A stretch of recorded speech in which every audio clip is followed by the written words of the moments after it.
Hi, this video will talk about study permit refusals. With the recent changes that are happening with study permits, it's important to understand what the officers are looking for. So this video, I'll just be focusing on what you need to provide.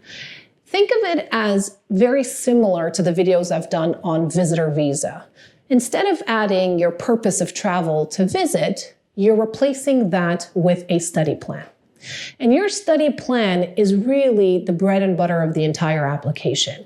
Your study plan needs to be extremely thorough on why you intend to study in Canada. Why are you traveling all the way from your home country to Canada? Especially if you already have a bachelor's degree, for example, and you want to do a master's degree. Why not continue your education back home? Predominantly, most people who further their education somewhere else abroad, it's because they have better employment prospects once they go home.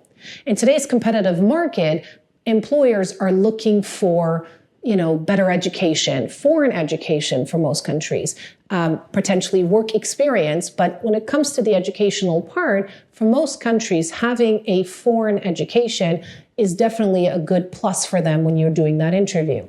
So you want to emphasize that. Potentially, you could look at their job bank accounts and see how many employers say foreign education preferred. Add that to your application.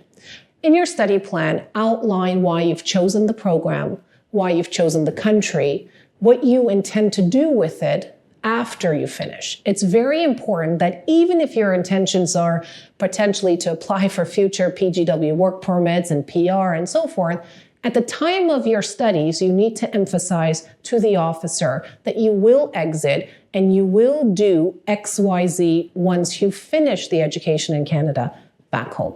This study plan is what the officer will heavily focus on.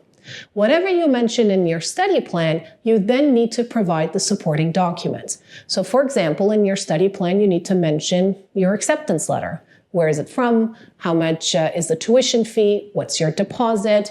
And have, obviously, the acceptance letter and receipts to prove that. Your study plan is a way for you to communicate to the officer. So tell the officer everything you want him or her to know about you, especially because study permits barely or they don't really get an interview.